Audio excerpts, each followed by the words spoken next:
Hey, storytelling right here. Why the witch trials were legit, justified. Okay, let's get into it. I'm just gonna go over a bunch of news of the day that why the witch trials and in my games, man, I'm gonna be bringing that into the new some new settings and stuff. Anyway, so this thing, I turned the audio off, but this woman here tries to say, and you can check it out it's on Not the Bee, but she says like only.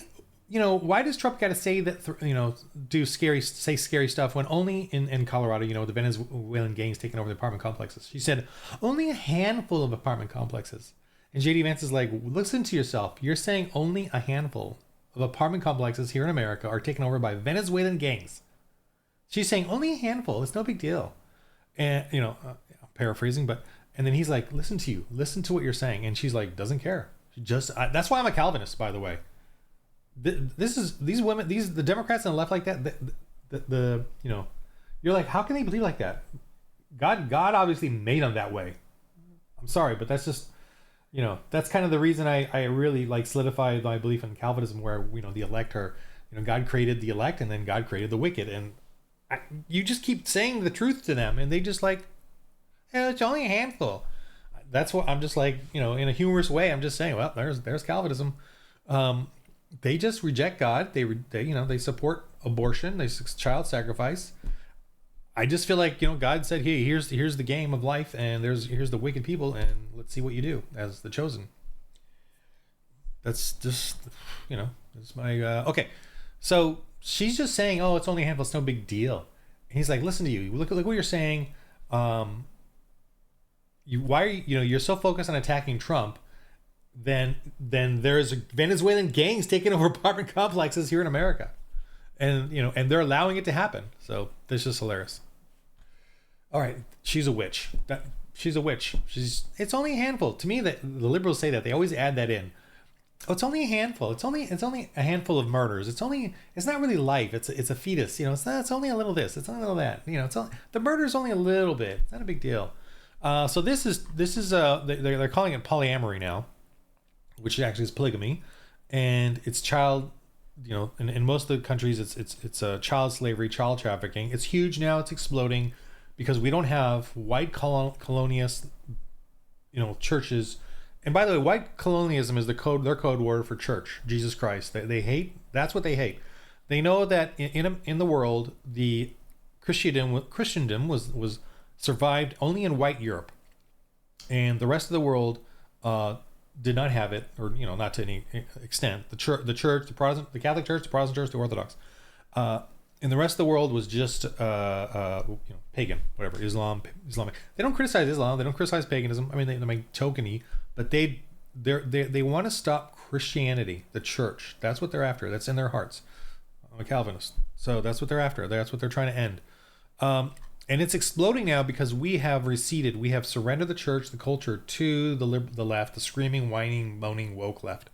And now in Africa, since the whites, and to me, it's not the whites, it's the church. But the whites obviously brought the church in, and they were considered sort of the, whatever of the church, the leaders of the church. I'm hoping plenty of blacks will start getting their church stronger and stuff, but they don't have the network like the church did in Europe. And remember, the Catholic Church and the Protestant churches in Europe were just barely clinging to, not control, but clinging to influence in the government, in the state versus the state, and that was just enough to make the state, attempt to be good.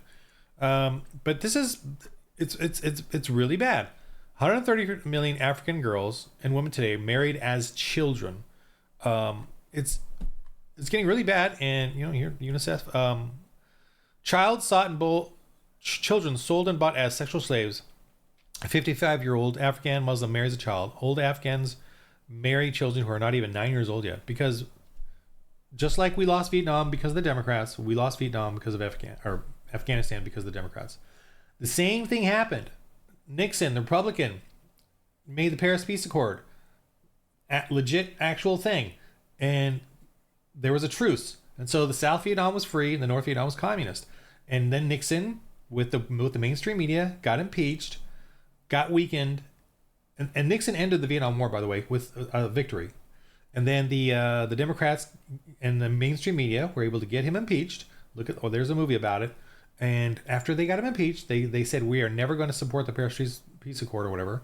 And so when the communists heard that from the Democrats, boom, same thing as like in Afghanistan, the exact same thing. The fall of Saigon and the fall of Kabul were under Democrat controlled, right after the Republicans, right after Trump made a victory in Afghanistan and got it situated, and the Taliban were out. Then they did the maneuvers with the lockdowns, with the fake 2020 election. Yes, and I it's factually, the 2020 election is factually an illegal election. I mean, think about this. They changed the rules because of a virus, which you don't lose your rights or you don't change laws because of a virus. They changed the laws of election processes. That right there means it was done wrong. Election officials and Democrats cannot change the way you vote just because of a virus. You have to go through legislation, and it was not done. So the way they changed all the methods, the ballot thing, the ballot harvesting, they changed all of that because of a virus, because of safety concerns. But the legislation never actually got to change it. And that's what the Constitution says. The legislation has to change it. So right there, that election should not have been legit. Anyway, let me move on back onto this. So what was I doing? Oh, jeez, I went on all these tangents. Election. Okay, the fall of Saigon and Afghanistan, or fall of Saigon and fall of Kabul, right? Fall of Kabul and fall of Saigon were done by Democrats, and they're claiming, the America lost these wars. We did not lose. The Democrats sabotaged the treaties to destroy what Republicans or the right or the real America actually accomplishes. The Democrats do everything they do to undermine it. The Declaration of Independence, I'm going off again. The Declaration of Independence under Thomas Jefferson had a ending of slavery clause in it. It had it. Guess who ended that? The Democrats. The pre-Democrats, but the Democrats.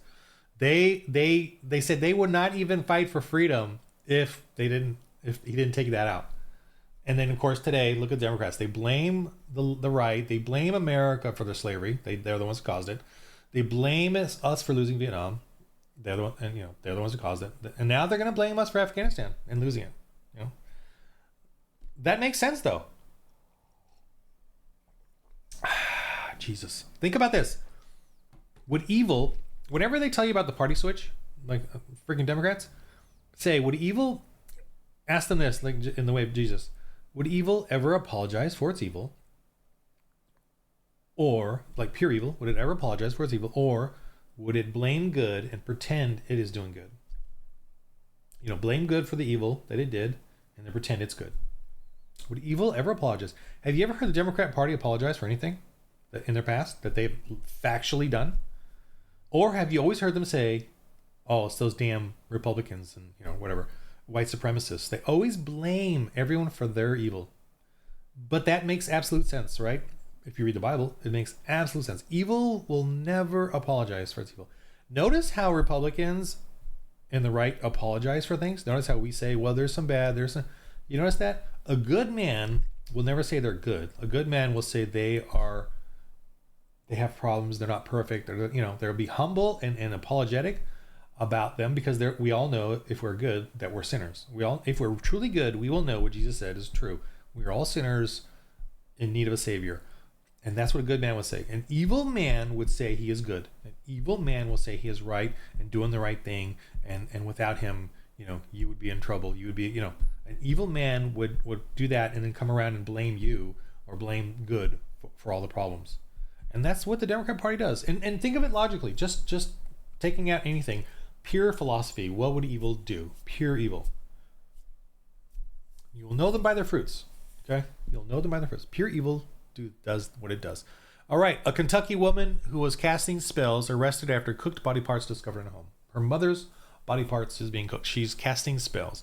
So this is why I have Foiled RPG, because the witches have declared a renaissance right now. They are coming back. They are in our culture. They are everywhere. They are in our culture, in our games. They're pushing their agenda, and they're offended if we say anything or do anything. And my game is offensive to them. And You know, it is what it is.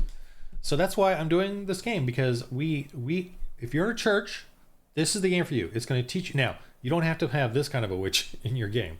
Okay, you don't have to have a witch who's casting spells and has her mother's body parts cooking in a pot. Okay, you don't have to have that, but you have to have witches in your game and show your kids and the adults around the table what witches do. And I would infer things in this sense because this is exactly what they do. Why not? What is wrong to a pagan or an atheist or Muslim to whatever to go and kill the unbelievers and then do things like this? See, we Christians can't do that. And if we are, then we're not by definition Christian. We can't murder. Thou shalt not murder. Thou shalt not kill the innocent. Thou shalt, love everyone as you would love yourself. I don't think I'd want to cook myself in a pot, so I'm not going to do that to somebody else.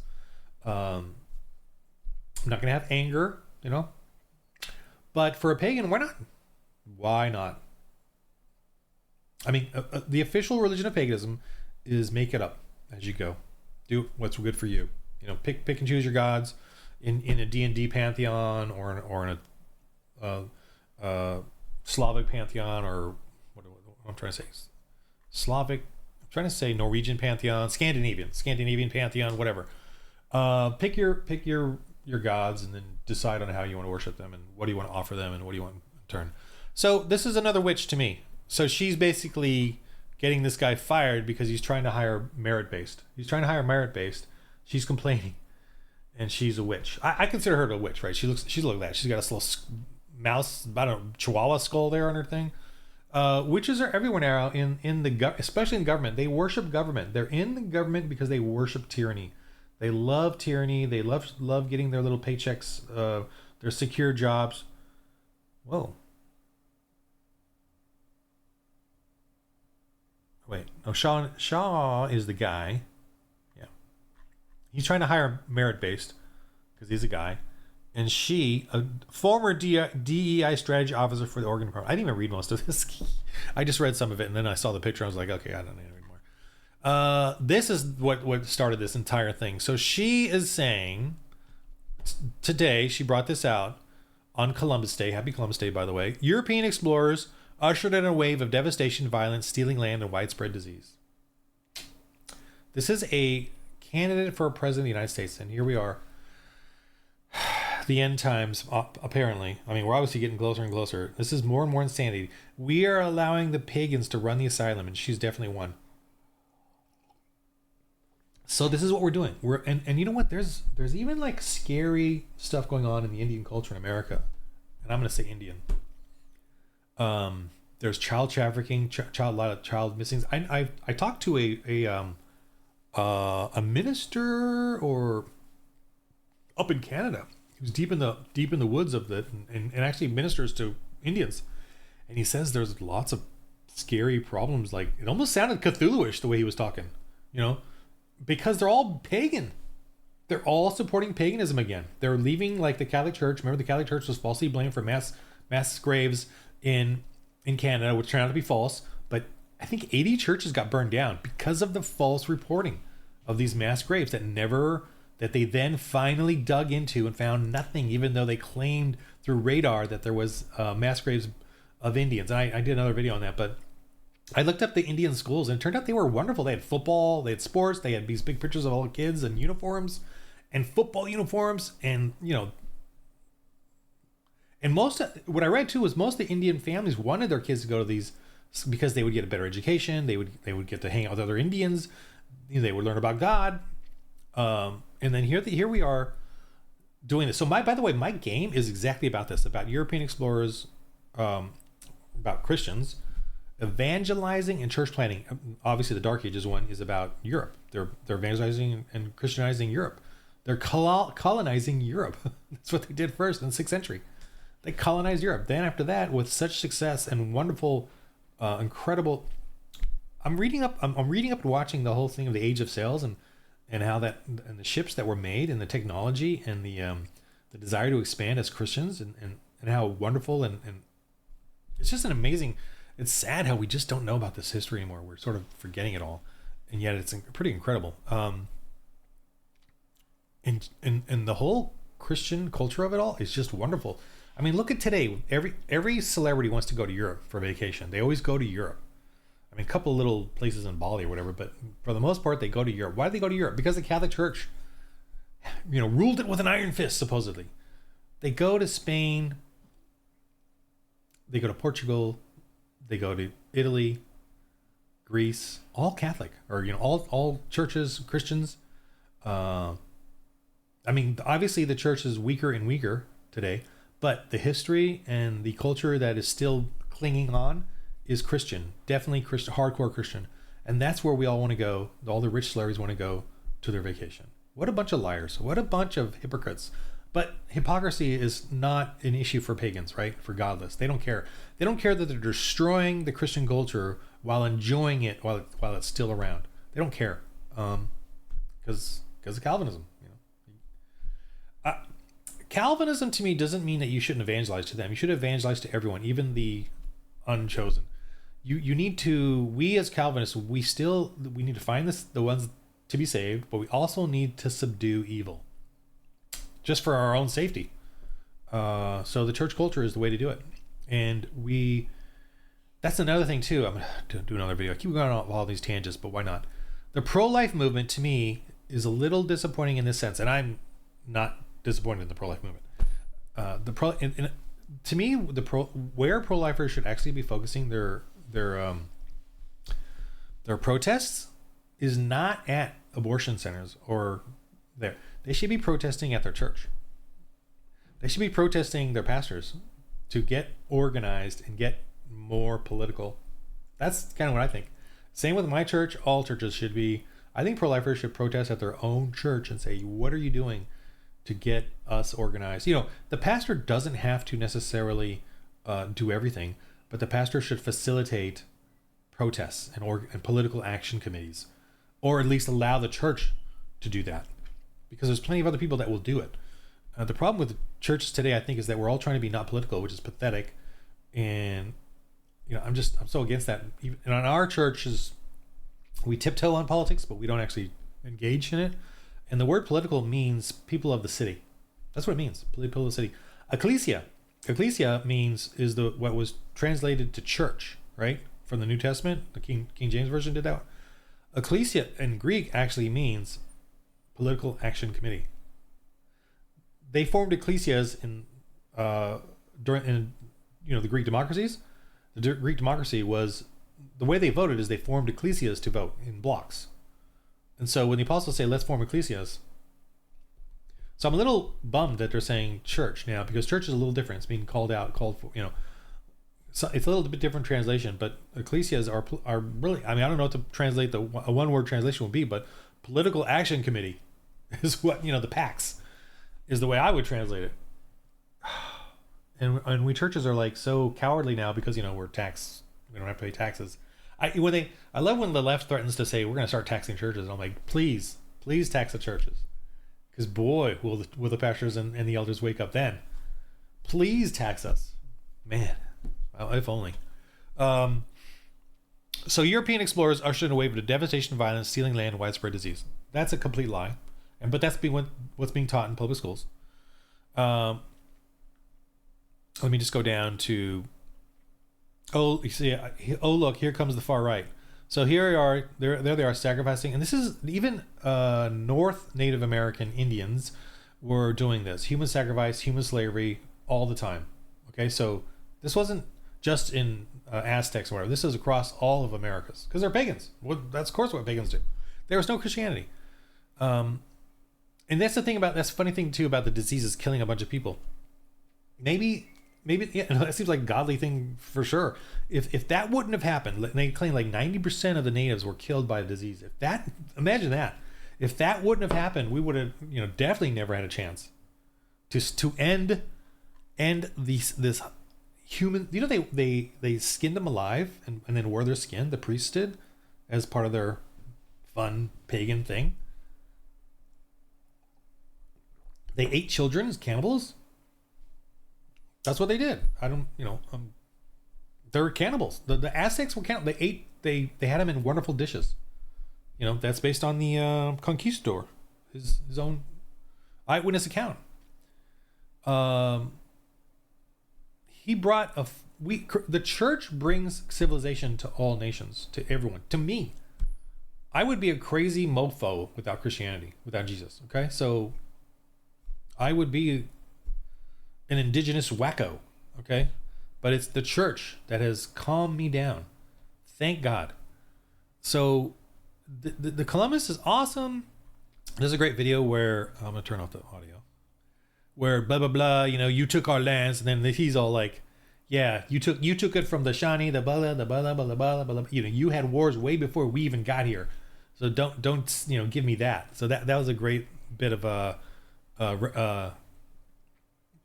rare Hollywood production where he's just telling him, "We may have defeated you, but you defeated that's." So that's great. The human sacrifices will stop. 1492, 2024. We're trying to stop the human sacrifice. Planned Parenthood is doing it. They find children bodies all across South America, burial, sacrificed, and like groups of them all over the place. That's awesome. I don't like Indians. I don't like Indians unless they're Christian. Now, if they're Christian, hey. But if they're this, don't like you. I don't like you. Vikings did it too. White Vikings did it. Germanic tribes did this too. Everyone did this, okay? And it was the Christian that came in and stopped it, the church. So it's just amazing. Amazing. Well, it's not amazing. As a Calvinist, it should not be amazing. It should be obvious. Yeah, so I can't believe I'm doing this at the end of the video, which doesn't really help because I know most of you don't listen to the end, and I get it. I'm just babbling on and on. But I have these games up here. They're on this side now. These games over here, role-playing games for you that teach this kind of stuff, that you as a GM can set up these kind of stories in the game to get your players, you and your kids thinking about stuff like this. Now, you don't have to you could make it family friendly. The game definitely gives you help in that regard to make it family friendly, but to get in, and I've had kids, man, say the gospel in my games badly, but say it nonetheless, and that's a wonderful thing. It's a wonderful. If you can get kids to articulate it early on, that's just a wonderful thing. And so I'm working hard on this for you, for me, but actually I'm doing this because I love the Lord. I'm not doing it to be saved because I am saved. I can tell I'm saved because I am obsessed with Christ and my sins have gone away. I do not masturbate to porn. Okay, so if you want proof of that, I do not masturbate to porn.